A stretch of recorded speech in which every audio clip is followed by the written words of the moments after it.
Good afternoon.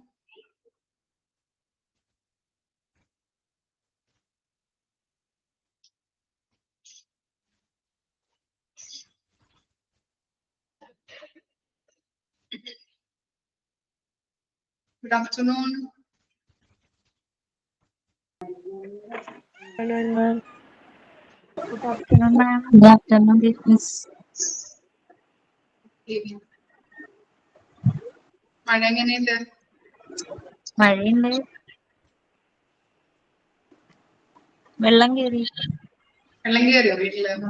വീട്ടിലില്ല, പുഴയുടെ ഒക്കെ അടുത്തുള്ളവരുടെ അയൽവക്കത്ത്. ക്യാമ്പൊക്കെ ഉണ്ടാവോ? അടുത്ത് സ്കൂളുണ്ട്, അപ്പൊ അവിടെ ക്യാമ്പ് കൂടും.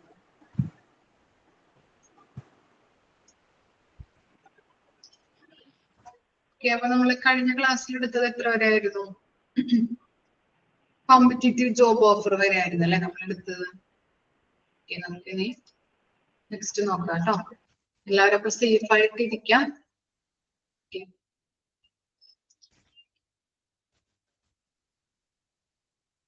നമ്മള് എടുത്തുകൊണ്ടിരുന്നത് എന്തായിരുന്നു? ടൈപ്പ് ഓഫ് ജോബ് ഓഫർ ആയിരുന്നു. അതില് ഓൺ ദ ബേസിസ് ഓഫ് കണ്ടീഷനിൽ നമ്മൾ പറഞ്ഞത് കണ്ടീഷണൽ ജോബ് ഓഫർ ഉണ്ടായിരുന്നു, ഫൈനൽ ജോബ് ഓഫർ ഉണ്ടായിരുന്നു. ഇനി നെക്സ്റ്റ് പറഞ്ഞുകൊണ്ടിരുന്നത് on the basis of compensation decision.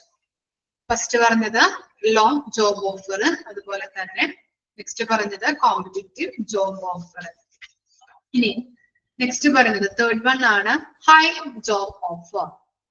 In the high job offers, the total package offered is higher than the market rate. Market rate-നെക്കാളും കൂടുതലായിട്ടുള്ള ഒരു പാക്കേജിലാണ് ഇങ്ങനെയുള്ള ജോബ് ഓഫർ നൽകുന്നത്.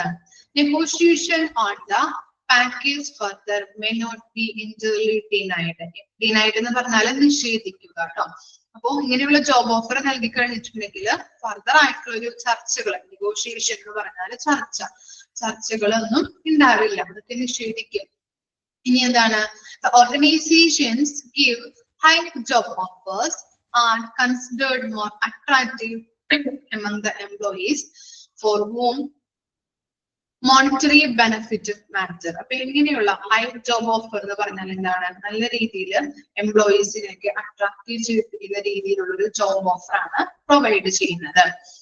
It also boosts the organization image. ഇത് എന്തിന് help ചെയ്യുന്നുണ്ട്? ഓർഗനൈസേഷന്റെ image increase ചെയ്യാനായിട്ട് help ചെയ്യുന്നുണ്ട് ഇത്തരത്തിലുള്ള job offer. To stay away from any disparity among employees and to avoid moral issues between them, firm belief in giving the new hires on-time incentive like joining bonus, reallocation allowances, or early performance review so that their salary instantly show in increase. അതുപോലെ തന്നെ ഇങ്ങനെയുള്ള job offers എന്താണ്? ആ എംപ്ലോയീസിന് ഇടയിലുള്ള ഒരു disparity എന്ന് പറഞ്ഞിട്ടുണ്ടെങ്കിൽ അസമാനതകളൊക്കെ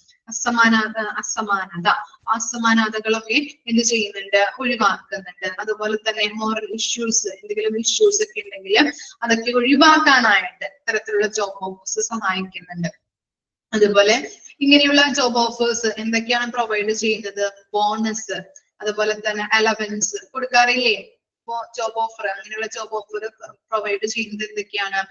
bonus, allowance, അങ്ങനെയുള്ള ഇൻസെന്റീവ്, അങ്ങനെയുള്ള കാര്യങ്ങളൊക്കെയാണ്. സാലറിയുടെ കൂടെ അങ്ങനെയുള്ള കാര്യങ്ങളാണ് പ്രൊവൈഡ് ചെയ്യുന്നത്.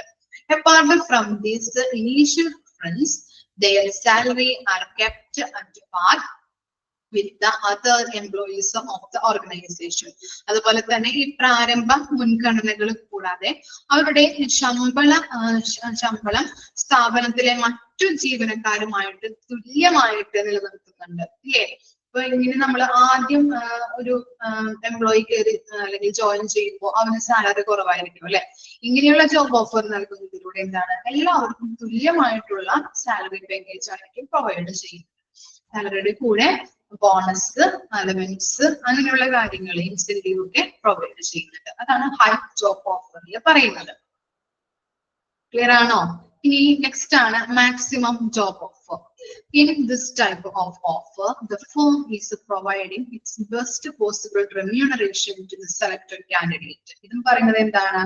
നല്ല രീതിയിലുള്ള ബെസ്റ്റ് ആയിട്ടുള്ള റെമ്യൂണറേഷൻ. റെമ്യൂണറേഷൻ എന്ന് പറഞ്ഞാൽ എന്താ മീനിങ്? റെമ്യൂണറേഷൻ എന്ന് പറഞ്ഞാല്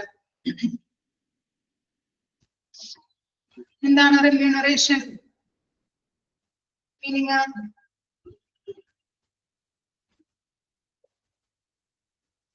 സാലറി കേട്ടോ, സാലറി തന്നെയാണ് ഇവിടെയും പ്രൊവൈഡ് ചെയ്യുന്നത് കേട്ടോ. ബെസ്റ്റ് പോസിബിൾ ആയിട്ടുള്ള ഒരു സാലറി, ഏറ്റവും ബെസ്റ്റ് ആയിട്ടുള്ള സാലറിയാണ് സെലക്ടഡ് കാൻഡിഡേറ്റിന് ഇങ്ങനെയുള്ള ജോബ് ഓഫറിലൂടെ പ്രൊവൈഡ് ചെയ്യുന്നത്. Further negotiation is not acceptable.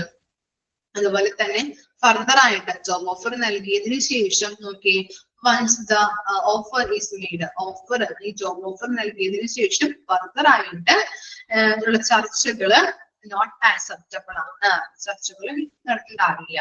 ഇനി എന്താണ്? It can be any of the 3 job offers. ഏതൊക്കെയാണെന്ന് നോക്കി, അണ്ടർലൈൻ ചെയ്യാം കേട്ടോ. ലോ ഉണ്ട്, കോമ്പറ്റേറ്റീവ് ഉണ്ട്, ഹൈ ഓഫർ ഉണ്ട്. 3 കാര്യങ്ങളാണ് ഇതിൽ പറയുന്നത്. 3 തരത്തിലുള്ള ജോബ് ഓഫേഴ്സ് ആണ് മാക്സിമം ജോബ് ഓഫറിൽ ഉള്ളത്. Low, competitive, high offer.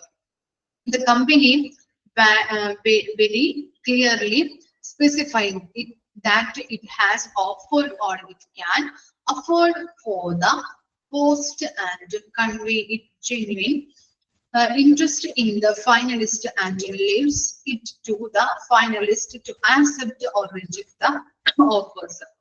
It tries to eradicate any kinds of negative feelings which may arise in the minds of the finalist, as the offer might be below their expectations.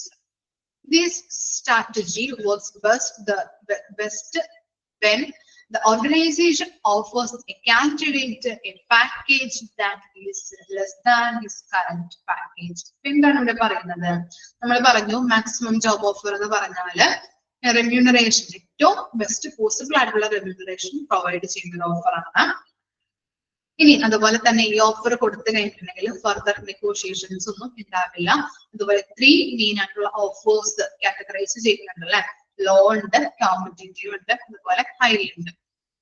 ഇനി പറയുന്നത് എന്താണ്? ഒരു company ഇപ്പൊ ഒരു കമ്പനിക്ക് കൊടുക്കുന്ന, ആ company ഒരു ജോബ് ഓഫർ കൊടുത്തു കഴിഞ്ഞിട്ടുണ്ടെങ്കിൽ അതിനെ കുറിച്ചിട്ട് കാൻഡിഡേറ്റ്സിനോട് ഒരു കൃത്യമായിട്ടുള്ള കാര്യങ്ങൾ പറഞ്ഞു കൊടുക്കും. ഇങ്ങനെയുള്ള ഈ മാക്സിമം ജോബ് ഓഫർ ഒരു കാൻഡിഡേറ്റ്സിന് കൊടുത്തു കഴിഞ്ഞിട്ടുണ്ടെങ്കിൽ എന്താണ് ചെയ്യേണ്ടത്, എന്നുള്ള ഡ്യൂട്ടി, എന്തൊക്കെ ഡ്യൂട്ടീസ് ആണ്, എന്തൊക്കെ റെസ്പോൺസിബിലിറ്റീസ് ആണ്, അതുപോലെ തന്നെ സാലറിയുടെ കാര്യങ്ങൾ, എല്ലാ കാര്യങ്ങളും കൃത്യമായിട്ട് ജോലിയെ സംബന്ധിക്കുന്ന എല്ലാ കാര്യങ്ങളും കാൻഡിഡേറ്റ്സിനെ അറിയിച്ചിരിക്കും. ഇനി ഇപ്പൊ കാൻഡിഡേറ്റ്സിന് വേണമെങ്കിൽ എന്ത് ചെയ്യാൻ പറ്റും? ഇങ്ങനെയുള്ള കാര്യങ്ങളൊക്കെ അറിയിക്കുമ്പോൾ കാൻഡിഡേറ്റ്സിന് വേണമെങ്കിൽ അത് ആക്സെപ്റ്റ് ചെയ്യാം. ആ ഓഫർ ആക്സെപ്റ്റ് ചെയ്യാൻ പറ്റുമെങ്കിൽ എന്ത് ചെയ്യാം? റിജക്ട് ചെയ്യാം. ഓക്കെ, ഇപ്പോ നമ്മൾ എല്ലാ കാര്യങ്ങളും തുറന്ന് പറയുമ്പോൾ ഇപ്പോ ചിലപ്പോൾ ഒരു നല്ലൊരു ജോബ് ഓഫർ കിട്ടുകയാണെങ്കിലും, ഒരു 50,000 രൂപ സാലറി ഒക്കെ കിട്ടുകയാണെങ്കിൽ അത് നമുക്ക് ഇഷ്ടമുള്ള ഒരു ജോബായിട്ട് നമ്മൾ തിരഞ്ഞെടുക്കും അല്ലെ, ആക്സെപ്റ്റ് ചെയ്യും ആ ജോബ്. ഇനി നമ്മള് നല്ലൊരു പൊസിഷനൊക്കെയാണ്, പക്ഷേ നമുക്ക് സാലറി കുറവാണെങ്കിൽ, സാലറി ഉണ്ടെന്ന് നമ്മൾ എക്സ്പെക്ട് ചെയ്ത് ജോയിൻ ചെയ്യുന്ന ജോബിൽ സാലറി കുറവാണെങ്കിലോ ആ ജോലി ചെയ്യാനായിട്ട് താല്പര്യം ഉണ്ടാവോ? ഇല്ല. ആണോ? താല്പര്യം ഉണ്ടോ ഇല്ലയോ? താല്പര്യം ഉണ്ടാവില്ല അല്ലെ. സാലറി നമ്മൾ കൂടുതലായിട്ട് എക്സ്പെക്ട് ചെയ്ത് ജോയിൻ ചെയ്യുന്ന ജോബാണെങ്കിൽ നമുക്ക് അതിൽ സാലറി കിട്ടുമ്പോൾ അത് കുറവാണെങ്കിൽ, നമ്മൾ പ്രതീക്ഷിച്ചതിനെക്കാട്ടിലും കുറവാണെങ്കിൽ ആ ജോലിയിൽ ഒരു സാറ്റിസ്ഫാക്ഷൻ ഉണ്ടാവില്ല, ജോലി ചെയ്യാനായിട്ടുള്ള താല്പര്യങ്ങളൊന്നും നമുക്ക് ഉണ്ടാവില്ല അല്ലെ. അപ്പൊ അതുകൊണ്ടാണ് കമ്പനി എന്താണ് വേണമെങ്കിൽ ജോലിയിൽ ജോയിൻ ചെയ്യാം എന്നുള്ള രീതിയിലാണ് ഇങ്ങനെയുള്ള ജോബ് ഓഫർ പ്രൊവൈഡ് ചെയ്യുന്നത്. അങ്ങനെ ഓഫർ ചെയ്യുമ്പോൾ എല്ലാ കാര്യങ്ങളും, സാലറി അടക്കമുള്ള എല്ലാ കാര്യങ്ങളും ഈ കാൻഡിഡേറ്റ്സിനെ അറിയിച്ചിരിക്കും. വേണമെന്നുണ്ടെങ്കിൽ ആക്സെപ്റ്റ് ചെയ്യാം, വേണമെങ്കിൽ റിജക്ട് ചെയ്യാം. ക്ലിയർ ആയോ? അതാണ് മാക്സിമം ജോബ് ഓഫറിൽ വരുന്നത് കേട്ടോ. ഇത്രയും കാര്യങ്ങളാണ് ടൈപ്സ് ഓഫ് ജോബ് ഓഫേഴ്സ് ആയിട്ട് പറയുന്നത്. നമ്മൾ പറഞ്ഞത് on the basis of compensation decision ആയിരുന്നു. ലോ ജോബ് ഓഫർ ഉണ്ട്, അതുപോലെ കോമ്പറ്റേറ്റീവ് ജോബ് ഓഫർ ഉണ്ട്, ഹൈ ജോബ് ഓഫർ ഉണ്ട്, മാക്സിമം ജോബ് ഓഫർ ഉണ്ട്. ഇനി നെക്സ്റ്റ് ആണ് components of offer of employments കേട്ടോ. ഒന്ന് അണ്ടർലൈൻ ചെയ്ത് പഠിക്കണം കേട്ടോ ഏതൊക്കെയാണെന്നുള്ളത്. ഏതൊക്കെ സോറി, ഏതൊക്കെ കണ്ടന്റ്സ് ആണ് കേട്ടോ. Contents of offer of employment. ഏതൊക്കെ കണ്ടന്റ്സ് ആണ് നോക്കിയേ. Offering job position. Okay, job പൊസിഷനെ പറ്റിയിട്ടുള്ള ഓഫർ ചെയ്യുന്ന കാര്യങ്ങൾ ഉണ്ടാവും അല്ലെ. എന്ത് പൊസിഷൻ ആണ് ഇതുണ്ടാവും. ഇനി റെമ്യൂണറേഷൻ ഇൻക്ലൂഡ്സ്. റെമ്യൂണറേഷൻ ഉണ്ടാവും. എംപ്ലോയി ബെനഫിറ്റ്, എന്തൊക്കെ ബെനഫിറ്റ് ആണ് കിട്ടുന്നത് അല്ലെ. അതുപോലെ തന്നെ നമുക്ക് കിട്ടാറുണ്ട് സാലറിയുടെ കൂടെ അലവൻസ്, ഇൻസെന്റീവ്, ബോണസ്, ഇതൊക്കെയാണ് ബെനഫിറ്റ്സ് ആയിട്ട് വരുന്നത്.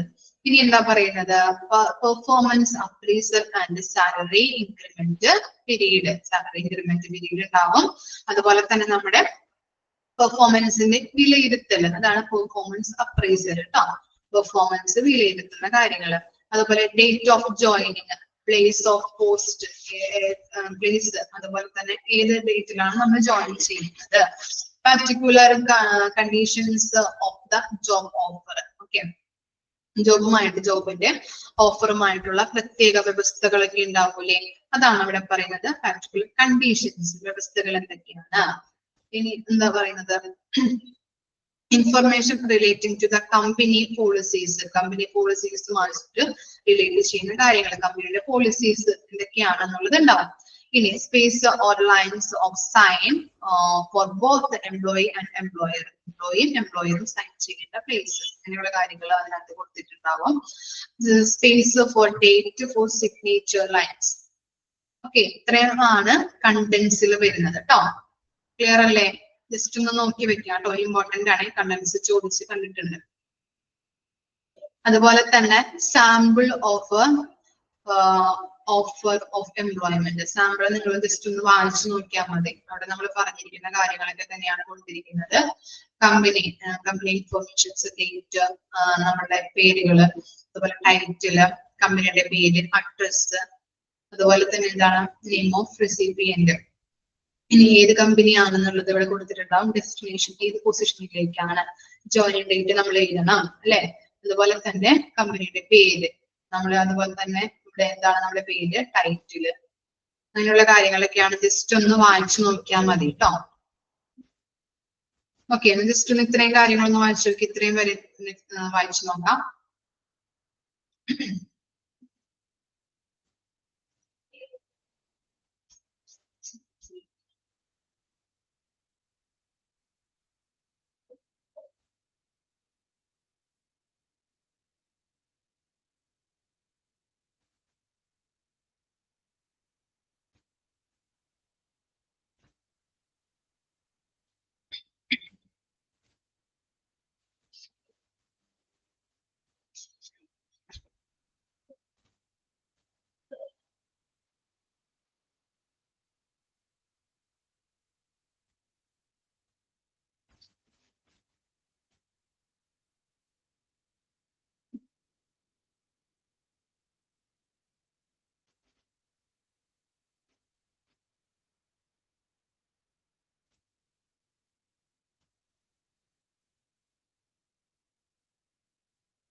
ഓക്കെ ആണോ?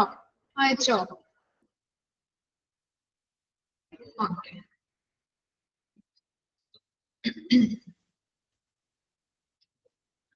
നെക്സ്റ്റ് ആണ് കോൺട്രാക്ട് ഓഫ് എംപ്ലോയ്മെന്റ് കേട്ടോ. നെക്സ്റ്റ് ടോപ്പിക് ആണ് contract of employment. The term contract of employment or employment contract. Okay, underline ചെയ്തേ. Contract of employment നെ പറയുന്ന മറ്റൊരു പേരാണ് employment contract. Okay, is a type of contract between employer and employer. എംപ്ലോയറും എംപ്ലോയിയും തമ്മിലുള്ള ഒരു കോൺട്രാക്റ്റിനെയാണ് നമ്മൾ എംപ്ലോയ്മെന്റ് കോൺട്രാക്ട് എന്ന് പറയുന്നത്, അല്ലെങ്കിൽ കോൺട്രാക്ട് ഓഫ് എംപ്ലോയ്മെന്റ് എന്ന് പറയുന്നത്. ഇനി രണ്ടാമത്തെ സെന്റൻസ് ഒന്ന് അണ്ടർലൈൻ ചെയ്യാം. It is A document. രണ്ട് സെന്റൻസും മാർക്ക് ചെയ്ത് വെക്കാം കേട്ടോ, ഫസ്റ്റ് ലൈനും ആൻഡ് സെക്കൻഡ് ലൈനും. It is A document that details the responsibility, rights and obligations of employer and employee. ഇനി അതൊരു ഡോക്യുമെന്റ് ആണ് നമ്മൾ പറഞ്ഞല്ലേ. എംപ്ലോയ്മെന്റ് കോൺട്രാക്ട് എന്ന് പറഞ്ഞാല് എംപ്ലോയറും എംപ്ലോയിയും തമ്മിലുള്ളൊരു ഡോക്യുമെന്റ് ആണ്, കോൺട്രാക്ട് ഡോക്യുമെന്റ് ആണെന്ന് നമ്മൾ പറഞ്ഞു. ആ ഡോക്യുമെന്റിൽ എന്തൊക്കെ ഉൾപ്പെടുന്നുണ്ട്? റെസ്പോൺസിബിലിറ്റി, റൈറ്റ്, ഒബ്ലിഗേഷൻസ്, ഇതൊക്കെ ഉൾപ്പെടുന്നുണ്ട്. ആരുടെയൊക്കെ റെസ്പോൺസിബിലിറ്റി ആണ് ഉൾപ്പെടുന്നത്? എംപ്ലോയറിന്റെയും എംപ്ലോയിയുടെയും. എംപ്ലോയർ ചെയ്യേണ്ട ഡ്യൂട്ടി എന്താണ്, റെസ്പോൺസിബിലിറ്റി എന്താണ്, അതുപോലെ തന്നെ എംപ്ലോയി ചെയ്യേണ്ട ഡ്യൂട്ടി എന്താണ്, റെസ്പോൺസിബിലിറ്റി എന്താണ് എന്നുള്ള കാര്യങ്ങള് എന്തിലുണ്ടാവും? ഈ ഡോക്യുമെന്റിൽ ഉണ്ടാവും. അതിനെയാണ് നമ്മൾ പറയുന്നത് കോൺട്രാക്ട് ഓഫ് എംപ്ലോയ്മെന്റ് അല്ലെങ്കിൽ employment contract. Previously contract of employment were mostly verbal. എന്താണ് പണ്ട് കാലങ്ങളിലൊക്കെ എങ്ങനെയായിരുന്നു, അല്ലെങ്കിൽ ഇപ്പോഴത്തെ കാലഘട്ടങ്ങളിലൊക്കെ എങ്ങനെയായിരുന്നു? കോൺട്രാക്ട് ഓഫ് എംപ്ലോയ്മെന്റ് എന്ന് പറഞ്ഞാല് വാക്കാലുള്ളൊരു ഇതാണ് അല്ലെ, വാക്കാലായിരുന്നു ചെയ്തിരുന്നത്. അതുപോലെ തന്നെ എന്താണ്, it was a beneficial to the employer. ഇത് എന്തിന്, എന്താണ്? സാമ്പിള് ഞാൻ വായിച്ചു നോക്കാനാ പറഞ്ഞത്. ജസ്റ്റ് ഒന്ന് അതിനെ ക്രോഡീകരിച്ചൊന്ന് പറഞ്ഞതാണ്. സാമ്പിള് ജസ്റ്റ് ഒന്ന് വായിച്ചു നോക്കിയാൽ മതി എന്നാണ് പറഞ്ഞത് കേട്ടോ. വായിച്ചില്ലായിരുന്നോ സാമ്പിള്? ഓക്കെ, ക്വസ്റ്റ്യൻ ഒന്ന് വരാൻ ചാൻസ് ഇല്ല. ജസ്റ്റ് നിങ്ങൾക്ക് അറിഞ്ഞിരിക്കാൻ വേണ്ടിയിട്ട് സാമ്പിൾ ആക്കിയിട്ട് കൊടുത്തിരിക്കുന്നതാണ് കേട്ടോ സാമ്പിൾ. അതുപോലെ തന്നെ സാമ്പിളിൽ വരുന്ന കണ്ടന്റ് ആണ് ഇവിടെ കൊടുത്തിരിക്കുന്നത്. അത് ജസ്റ്റ് പഠിക്കണം നിങ്ങൾ കേട്ടോ, ഇമ്പോർട്ടന്റ് ആണ്.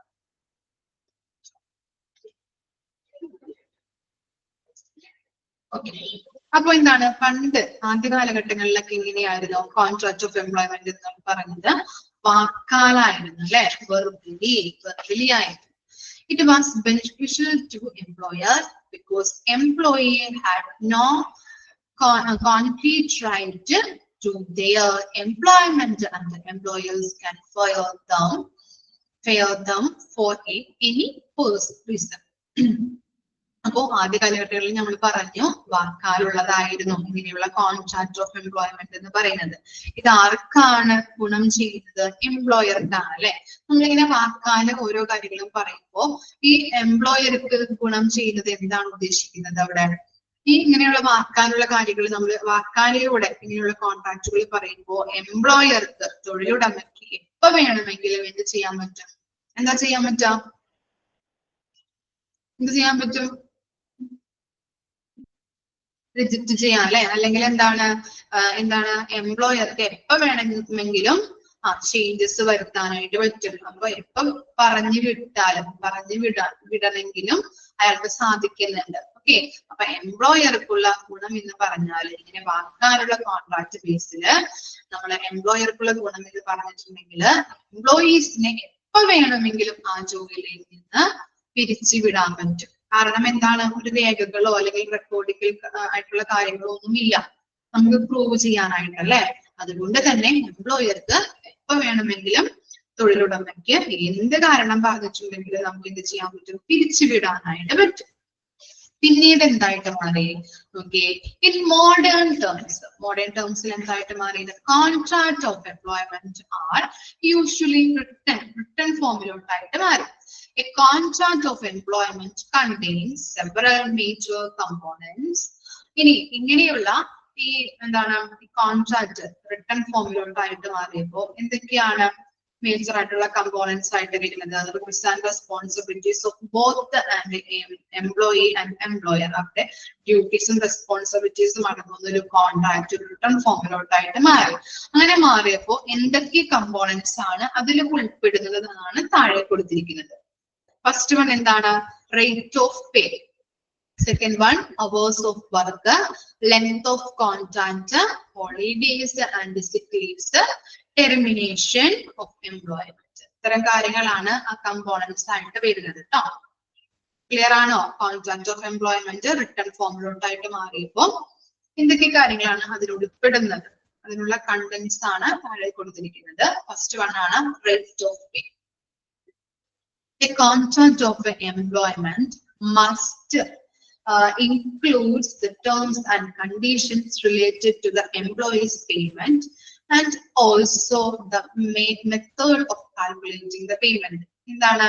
Terms and conditions relating to the employees payment അല്ലെ? എംപ്ലോയിക്ക് കൊടുക്കുന്ന സാലറിയുടെ ടേംസ് ആൻഡ് കണ്ടീഷൻസ് ഉണ്ടാവല്ലേ? റേറ്റ് ഓഫ് പേയിൽ അടങ്ങിയിട്ടുണ്ടാവും. അതുപോലെ തന്നെ എങ്ങനെയാണ് എംപ്ലോയിയുടെ സാലറി കാൽക്കുലേറ്റ് ചെയ്യുന്ന മെത്തേഡ് എന്നും കൂടി കൊടുത്തിട്ടുണ്ടാവും. On the other hand, bonus, commission and any other payment which an employee receives should also be mentioned in the employment contract. അത് കൂടാതെ തന്നെ എന്തൊക്കെ ഉണ്ടാവും? ബോണസ് കൊടുക്കാറുണ്ട്, കമ്മീഷൻ അല്ലെ, അത് ഇനി അതർ പേയ്മെന്റ്സ്, നമ്മൾ ഇൻസെന്റീവ്സ് അല്ലെ, സാലറിനെ കൂടി കൊടുക്കാറുണ്ട് അല്ലെ, ഇൻസെന്റീവ്, ബോണസ്, അങ്ങനെ പല കാര്യങ്ങളും നമ്മൾ ബെനിഫിറ്റ് ആയിട്ട് കൊടുക്കാറുണ്ട്. അങ്ങനെയുള്ള കാര്യങ്ങളുടെ കാര്യങ്ങളും അതില് മെൻഷൻ ചെയ്തിട്ടുണ്ടാവും. ഇതാണ് റേറ്റ് ഓഫ് പേയിൽ വരുന്നത്. ക്ലിയർ ആയോ? എംപ്ലോയീസിന്റെ സാലറിയുടെ കൊടുക്കുന്ന മെത്തേഡ് ഉണ്ടാവും. അതുപോലെ തന്നെ എങ്ങനെയാണ് പേ ചെയ്യുന്നത് അല്ലെ, എംപ്ലോയീസിന്റെ പേയ്മെന്റിന്റെ വിവരങ്ങൾ, ടേംസ് ആൻഡ് കണ്ടീഷൻസും ഇതിനകത്ത് അടങ്ങിയിട്ടുണ്ട്. അതുപോലെ തന്നെ സാലറിനെ കൂടി കൊടുക്കുന്ന അതർ ബെനിഫിറ്റുകൾ, ബോണസ് ആവാം, ഇൻസെന്റീവ്സ് ആവാം, അങ്ങനെ കമ്മീഷൻസ്, അതർ പേയ്മെന്റ്സ് ആയാലും അതിനകത്ത് അടങ്ങിയിട്ടുണ്ട്. ക്ലിയർ ആണോ? Rate of pay. ഇനി നെക്സ്റ്റ് വരുന്നത് hours of work. Deciding minimum hours of work is difficult for both the employee and employer. എന്താണ്? ഒരു കുറഞ്ഞ ജോലി സമയം തീരുമാനിക്കുന്നത് അല്ലെ, തീരുമാനിക്കുന്നതിന് എന്താണ്? അതൊരു ഡിഫിക്കൽട്ട് ടാസ്ക് ആണ് രണ്ടുപേർക്കും, എംപ്ലോയിക്കായാലും എംപ്ലോയറിനായാലും. The employer take the guarantee of the worker that the worker is available for those working hours. അതുപോലെ തന്നെ ആ ജോലി സമയത്തേക്ക് ജോലി സമയം തൊഴിലാളികൾക്ക് ലഭ്യമാക്കണമെന്ന് തൊഴിലുടമ തൊഴിലാളികളിൽ നിന്ന് ഉറപ്പ് വരുത്തണം. ഓക്കെ, ഇപ്പൊ ഞാനൊരു ജോലി കൊടുത്തു. അപ്പോ ആ ഞാൻ പറഞ്ഞിരിക്കുന്ന ടൈമിൽ അദ്ദേഹം വന്ന് വർക്ക് ചെയ്യണം. ഇല്ലേ?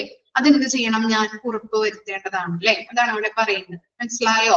ഞാൻ ഒരാൾക്ക് ജോലി കൊടുക്കുമ്പോൾ ഞാൻ പറഞ്ഞിരിക്കുന്നത് അപ്പൊ 9 to 5 PM വരെ ആയിരിക്കും ഞാൻ പറയുന്നത്. അപ്പൊ ആ അവേഴ്സിൽ അയാള് വന്ന് വർക്ക് ചെയ്യാനായിട്ട് തയ്യാറാകണം എന്നുള്ളത് ഞാൻ ഉറപ്പ് വരുത്തണം. വർക്ക് ചെയ്യാനായിട്ട് തയ്യാറാണോ എന്നുള്ളത് ഞാൻ ഉറപ്പ് വരുത്തേണ്ടത് അത്യാവശ്യമാണ്. ഇനി എന്താ പറയുന്നത്?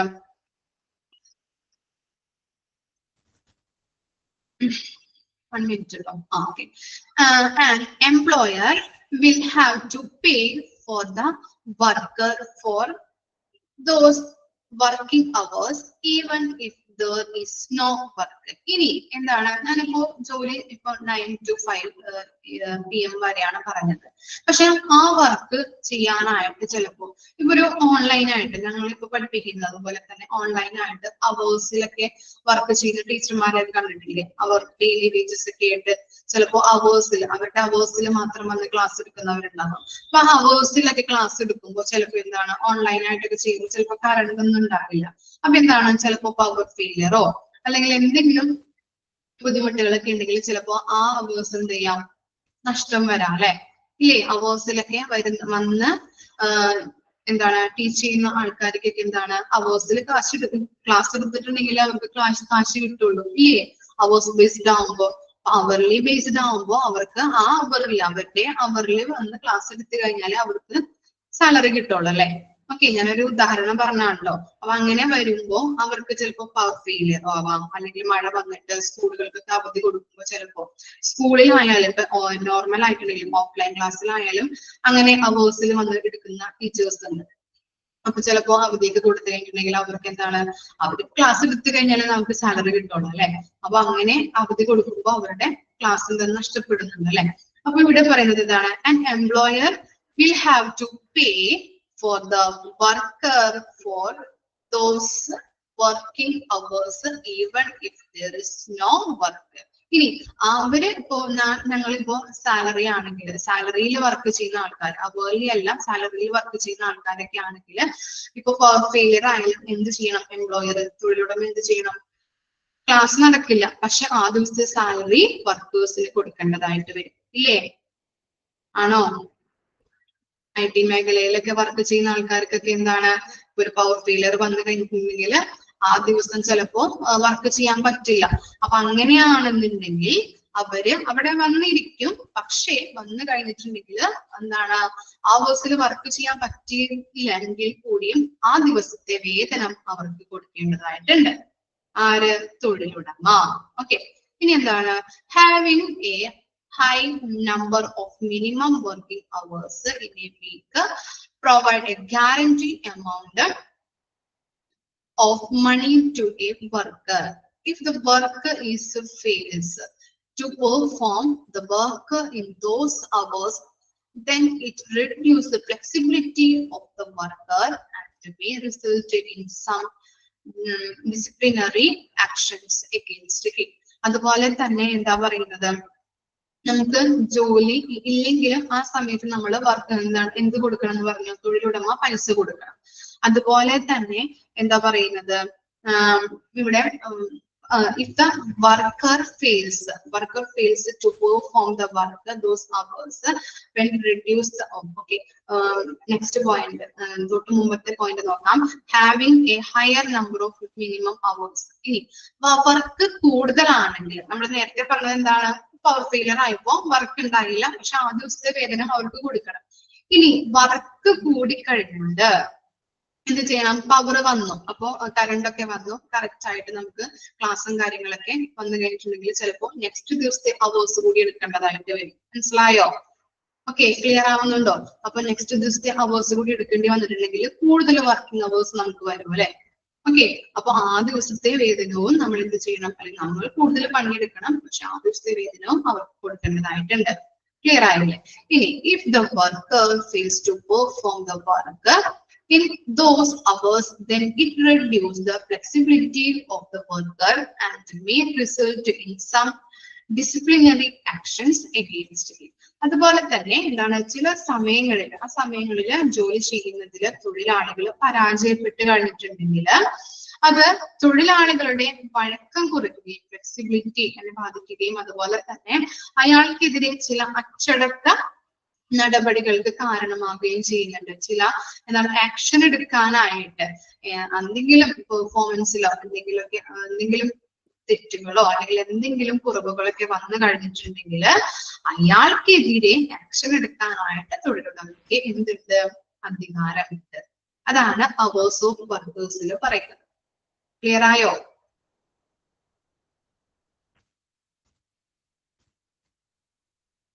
ഓക്കെ, ജസ്റ്റ് ഒന്ന് വായിച്ചു നോക്കിയേ, റേറ്റ് ഓഫ് പേയും അവേഴ്സ് ഓഫ് വർക്കും.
ക്ലിയർ ആയോ രണ്ട് കാര്യങ്ങളും?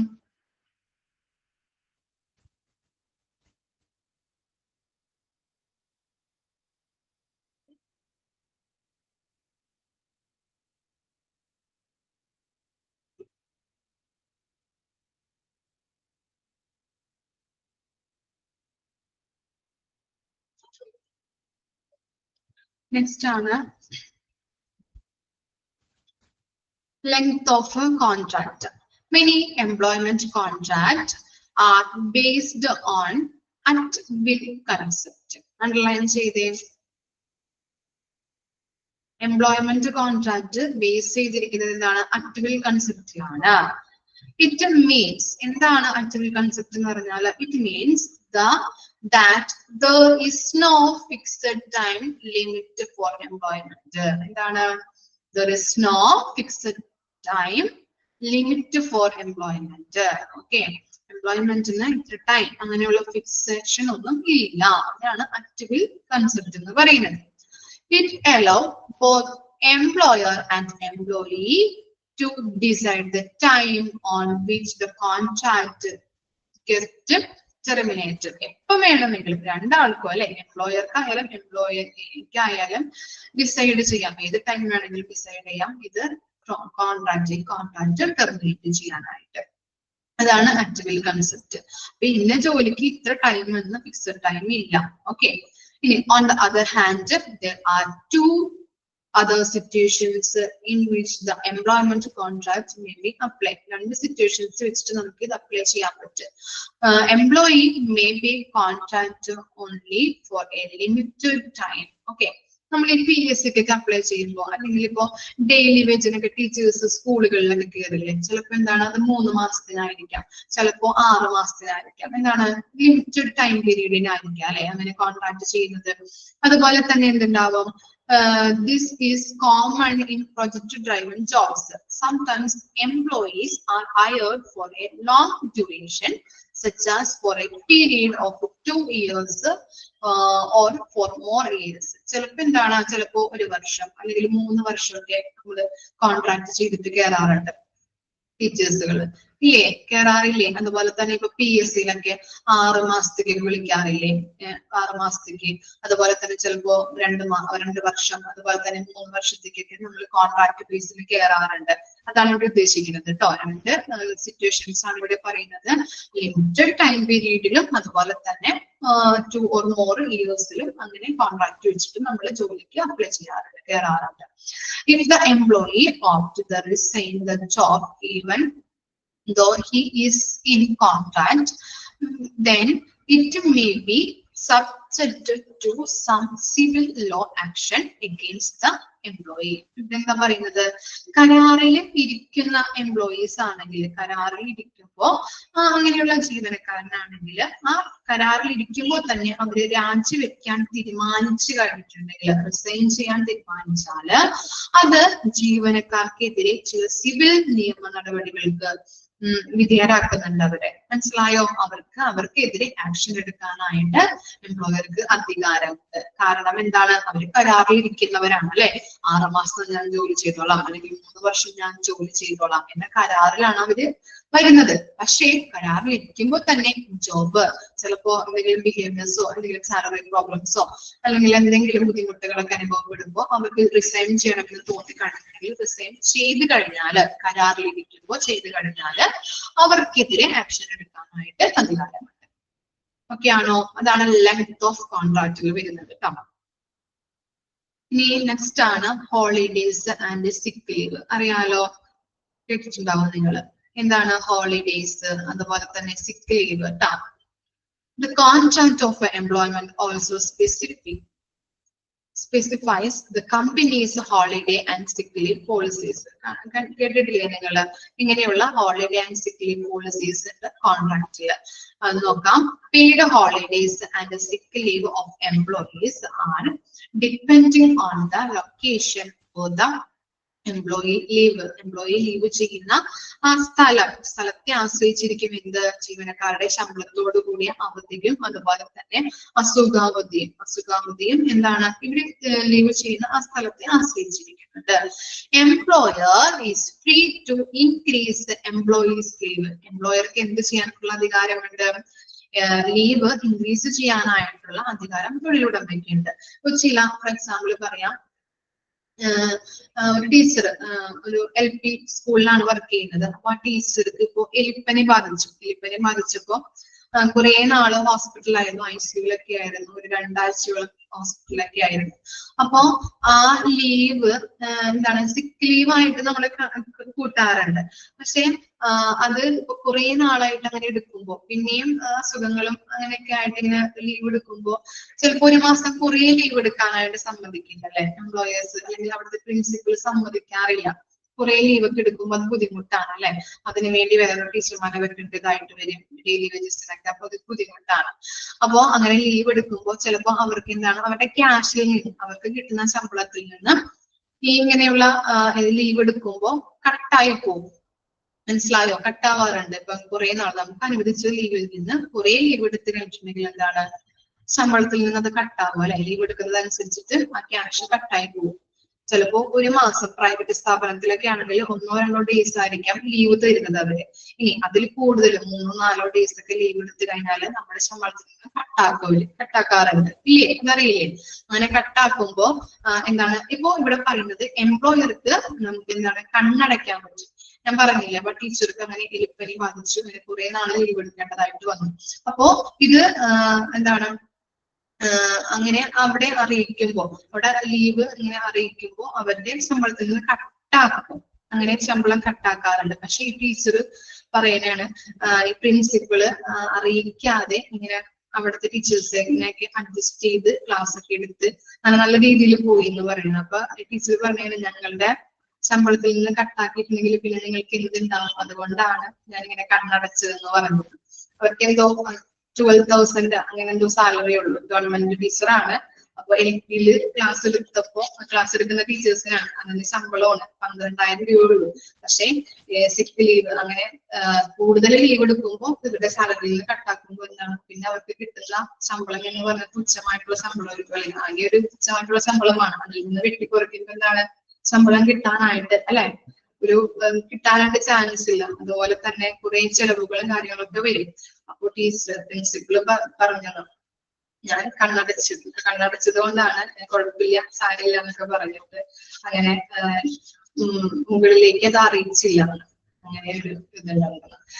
ജസ്റ്റ് ഒന്ന് എക്സാമ്പിൾ ആയിട്ട് പറഞ്ഞതാണ്. അപ്പൊ അങ്ങനെ സിക്ക് ലീവ് അപ്പൊ ഇവർക്ക് വേണമെങ്കിൽ എംപ്ലോയേഴ്സിനൊക്കെ വേണമെങ്കിൽ നമുക്ക് ലീവ് നമുക്ക് തരാം. ഓക്കെ, അതുപോലെ തന്നെ the employer can do this if he wants. The procedure of requesting holidays and sick leave should also be mentioned in the employment contract. എന്താ പറയുന്നത്, ജീവനക്കാരുടെ എന്താണ് അവധികളും കാര്യങ്ങളൊക്കെ വേണമെങ്കിൽ എംപ്ലോയർക്ക് വർദ്ധിപ്പിക്കാനായിട്ട് പറ്റും. ലീവൊക്കെ വേണമെങ്കിൽ അവർക്ക് കൊടുക്കാനായിട്ട് പറ്റും. അവധി ദിനങ്ങളിലും അസുഖ ദിനങ്ങളിലും അഭ്യർത്ഥിക്കുന്നതിനുള്ള അവധി ദിനവും അസുഖ ദിനങ്ങളും അഭ്യർത്ഥിക്കുന്നതിനുള്ള നടപടിക്രമങ്ങളും തൊഴിൽ കരാറിലുണ്ടാവും. മനസ്സിലായോ?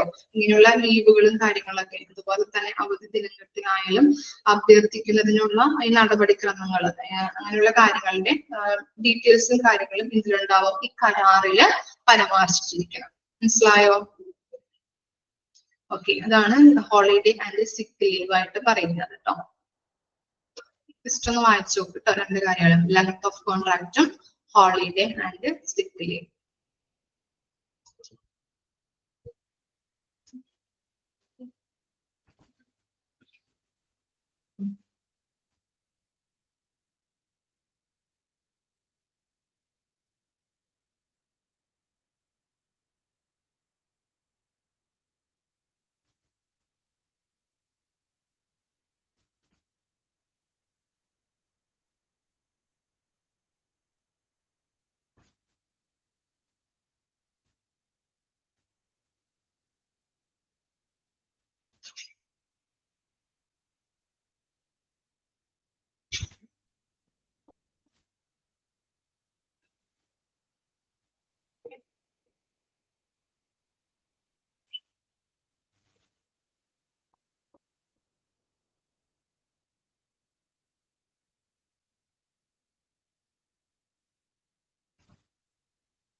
Okay, next നോക്കാം termination of employment.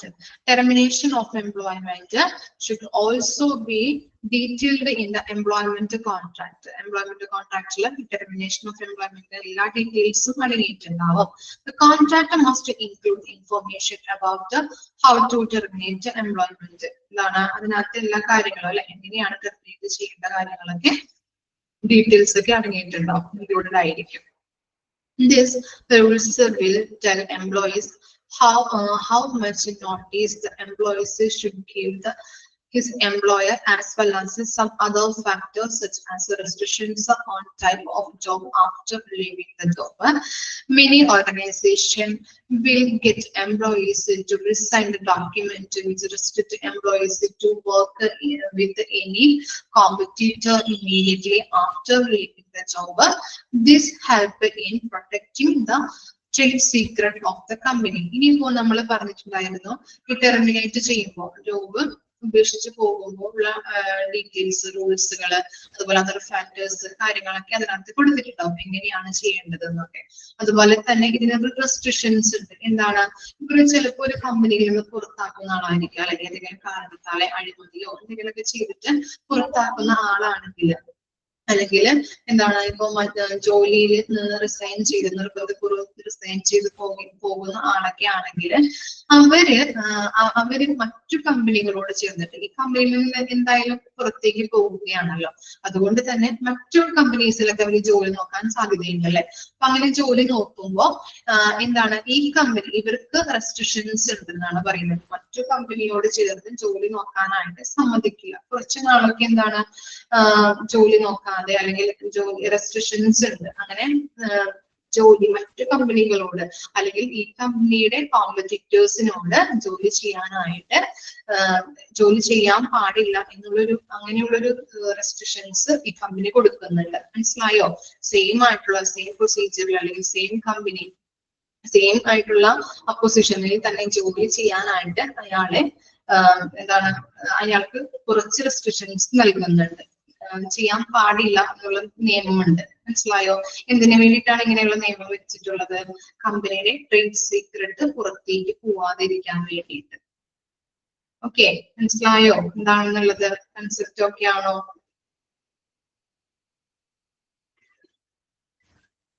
Okay.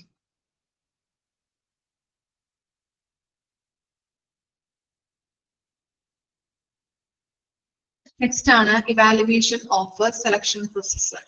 The main aim of a selection procedure is to select among the numerous applicants in the best candidate for the given job opening. എന്താണ് ഒരു മെയിൻ എയിം അല്ലെ? Main aim എന്ന് പറഞ്ഞാൽ ഇതിന്റെ selection പ്രൊസീജിയറിന്റെ main aim എന്ന് പറഞ്ഞാൽ എന്താണ്?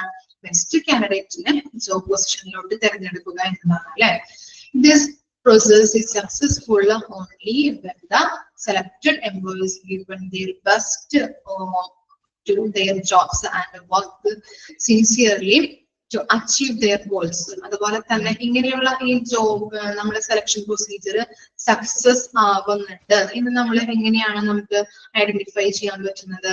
ആ ജോബിൽ നമ്മൾ തിരഞ്ഞെടുത്തിരിക്കുന്ന ആ എംപ്ലോയീസ് കറക്റ്റ് ആയിട്ട് ജോലി ചെയ്യുന്നുണ്ട്, ഏറ്റവും ബെസ്റ്റ് ആയിട്ടുള്ള പെർഫോമൻസ് കാഴ്ചവെക്കുന്നുണ്ട്, അല്ലെങ്കിൽ ആ കമ്പനീസിന്റെ ഗോള് അച്ചീവ് ചെയ്യാൻ പറ്റി കഴിഞ്ഞിട്ടുണ്ടെങ്കിൽ നമുക്ക് മനസ്സിലാക്കാൻ പറ്റും നമ്മൾ തിരഞ്ഞെടുത്തിരിക്കുന്ന എംപ്ലോയീസ് എന്താണ് കറക്റ്റ് ആണ് അല്ലെ. അതിലൊരു സക്സസ്ഫുൾ സെലക്ഷൻ പ്രൊസീജിയറിൽ ഒരു സക്സസ്ഫുൾ ആയിട്ട് പോകുന്നുണ്ട് എന്നുള്ളത് ഐഡന്റിഫൈ ചെയ്യാൻ പറ്റും. The effectiveness of the selection process should be assessed from time to time. കാലാകാലങ്ങളിൽ നമ്മൾ ചെയ്യണം ഈ സെലക്ഷൻ പ്രോസസ്സിന്റെ ഇഫക്റ്റീവ്നെസ് ഫലപ്രാപ്തി നമ്മൾ ഇങ്ങനെ ഇവാലുവേറ്റ് ചെയ്തുകൊണ്ടേയിരിക്കണം. കറക്റ്റ് ആണോ, അല്ലെങ്കിൽ എന്തെങ്കിലും ബുദ്ധിമുട്ടുകൾ ഉണ്ടോ, അല്ലെങ്കിൽ നമ്മൾ തിരഞ്ഞെടുത്തിരിക്കുന്ന എംപ്ലോയീസ് കറക്റ്റ് ആയിട്ടാണോ പോകുന്നത്, എന്തെങ്കിലും ബുദ്ധിമുട്ട് കമ്പനിക്ക് ഉണ്ടോ എന്നുള്ളത് നമ്മളിങ്ങനെ ചെക്ക് ചെയ്തുകൊണ്ടേയിരിക്കണം. അപ്പോഴാണ് നമുക്ക് എന്തെങ്കിലും ഇംപ്രൂവ്മെന്റ് വരുത്തേണ്ടതുണ്ട്, അല്ലെങ്കിൽ നമ്മുടെ ടെസ്റ്റിങ്ങിലോ അല്ലെങ്കിൽ സെലക്ഷൻ പ്രൊസീജിയറിലൊക്കെ എന്തെങ്കിലും ഇംപ്രൂവ്മെന്റ് വരുത്തേണ്ടതുണ്ട് എന്ന് ഐഡന്റിഫൈ ചെയ്യാനായിട്ട് പറ്റുള്ളൂ. അപ്പോൾ കാലാകാലങ്ങൾ ടൈം ടു ടൈം നമ്മളിങ്ങനെ അതിന്റെ കാര്യങ്ങളൊക്കെ ആക്സസ് ചെയ്തുകൊണ്ടേയിരിക്കണം, ഇവാലുവേറ്റ് ചെയ്തുകൊണ്ടേയിരിക്കണം. ഇനി എന്താണ് DISH recommends that the selection procedure should be audited regularly to measure its effectiveness. അദ്ദേഹം പറഞ്ഞത്, ഇദ്ദേഹത്തിന്റെ അഭിപ്രായത്തിൽ എങ്ങനെയാണ് സെലക്ഷൻ പ്രൊസീജിയർ പ്രോസസ് വേണ്ടതെന്ന് എങ്ങനെയാ പറയുന്നത്? എങ്ങനെയാണ്? should be audited regularly to measure its effectiveness. എന്താണ്? തെരഞ്ഞെടുപ്പ് നടപടിക്രമത്തിന്റെ ഫലപ്രാപ്തി അളക്കുന്നതിന്, തെരഞ്ഞെടുപ്പ് നടപടിക്രമത്തിന്റെ സെലക്ഷൻ പ്രൊസീജിയറിന്റെ ഫലപ്രാപ്തി അളക്കുന്നതിന് എങ്ങനെയാണ്? പതിവായിട്ട് നമ്മൾ ഓഡിറ്റ് ചെയ്യണമെന്നാണ് അദ്ദേഹത്തിന്റെ അഭിപ്രായം. ഓക്കെ, പതിവായിട്ട് നമ്മൾ ഓഡിറ്റ് ചെയ്തുകൊണ്ട്, റെഗുലർ ആയിട്ട് ഇങ്ങനെ ഓഡിറ്റ് ചെയ്തുകൊണ്ടേ ഇരിക്കാം. നമുക്ക് എന്ത് മനസ്സിലാവും? എന്തെങ്കിലും നമ്മൾ സെലക്ട് ചെയ്തിരിക്കുന്ന കാര്യങ്ങളിലോ അല്ലെങ്കിൽ ടെസ്റ്റിങ്ങിലോ എന്തെങ്കിലും ഇന്റർവ്യൂസിലോ ഒക്കെ എന്തെങ്കിലും പാകപ്പിഴകൾ ഉണ്ടോ, ഇംപ്രൂവ്മെന്റ്സ് വരുത്തേണ്ടതുണ്ടോ എന്ന് നമുക്ക് ഐഡന്റിഫൈ ചെയ്യാൻ പറ്റും. Okay, the below mentioned questions can give the broad and comprehensive guidelines for assessment of the selection program. Selection പ്രോഗ്രാംസുമായിട്ട് ബന്ധപ്പെട്ട കുറച്ച് ക്വസ്റ്റ്യൻസ് ആണ്. കുറച്ച് ക്വസ്റ്റ്യൻസ് ഒക്കെ നോക്കിയിട്ട് വേണം നമ്മൾ ചെയ്യാനായിട്ട്. നോക്കിക്കോളൂ. ഫസ്റ്റ് വൺ ആണ് analyse of the programmes. Analyse of the programmes. അതിനകത്ത് ചില ക്വസ്റ്റ്യൻസ് ആണ് കൊടുത്തിരിക്കുന്നത് കേട്ടോ. ഓരോ ക്വസ്റ്റ്യൻസ് ആണ് നമ്മുടെ ഇവിടെ കൊടുത്തിരിക്കുന്നത്. ജസ്റ്റ് ഒന്ന് നോക്കിയാൽ മതി, അധികം ഇമ്പോർട്ടന്റ് ഒന്നുമല്ല. Human resource management theory and practice are in line with the selection programme are not. Selection programme or not എന്താണ്? HRM അല്ലെ, ഹ്യൂമൻ റിസോഴ്സ് സിദ്ധാന്തവും അതുപോലെ പ്രയോഗവും സെലക്ഷൻ പ്രൊസീജിയറുമായിട്ട് പൊരുത്തപ്പെടുന്നുണ്ടോ ഇല്ലയോ? Whether policies of the selection are clearly stated and a proper process is created or not. എന്താ പറയുന്നത്? തെരഞ്ഞെടുപ്പ് നയങ്ങൾ വ്യക്തമായി പ്രസ്താവിക്കുകയും ശരിയായ ഒരു പ്രക്രിയ സൃഷ്ടിക്കുകയും ചെയ്യുന്നുണ്ടോ ഇല്ലയോ? Our employment and public policies are at par with each other or not. എന്താണ്? തൊഴിലും പൊതുനയങ്ങളും അതുപോലെ തന്നെ പരസ്പരം തുല്യമാണോ? തൊഴിലും പൊതുനയങ്ങളും പരസ്പരം തുല്യമാണോ ഇല്ലയോ? Are a wage level, employee benefit and degree of satisfaction in employees within the organization good enough to be able to attract and sustain good employment. അപ്പൊ എന്താ പറയുന്നത്?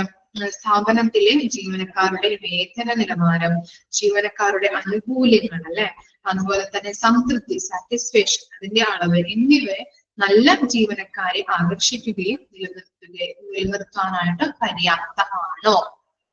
ഓക്കെ, ഇത്തരം കാര്യങ്ങളാണ് നമ്മൾ ഡിസ്കസ് ചെയ്തത്.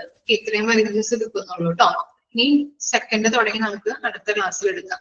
നാളെ മിസ്സായിരിക്കും കേട്ടോ, നാളെ മിസ്സായിരിക്കും. അപ്പോ നമുക്ക് നാളെ തൊട്ട് ഇത് ഡിസ്കസ് ചെയ്യാം. ഇത്രയും വരെ ഒന്ന് വായിച്ചിട്ട് വരാം കേട്ടോ. Analysis of programmes just questions ആണ്. നിങ്ങൾ ജസ്റ്റ് അധികം ഇമ്പോർട്ടൻസ് കൊടുത്ത് പഠിക്കേണ്ട കാര്യമൊന്നുമില്ല. ബാക്കിയുള്ളത് ഇമ്പോർട്ടൻസ് കൊടുത്ത് പഠിക്കാം. ഡെഫിനിഷൻ നോക്കാം, അതുപോലെ ഇവാലുവേഷൻ പ്രോസസ് വരെ പറഞ്ഞിരിക്കുന്ന കാര്യങ്ങൾ ജസ്റ്റ് ഒന്ന് ഐഡന്റിഫൈ ചെയ്ത് മനസ്സിലോർത്ത് വെക്കാം. അതുപോലെ എന്താണ് കോൺട്രാക്ട് ഓഫ് എംപ്ലോയ്മെന്റ്, ഇതൊക്കെ ഒന്ന് നോക്കാം കേട്ടോ. ഓക്കെ, ഡൗട്ട് ഒന്നും ഇല്ലല്ലോ ഇത്ര വരെ എടുത്തതില്?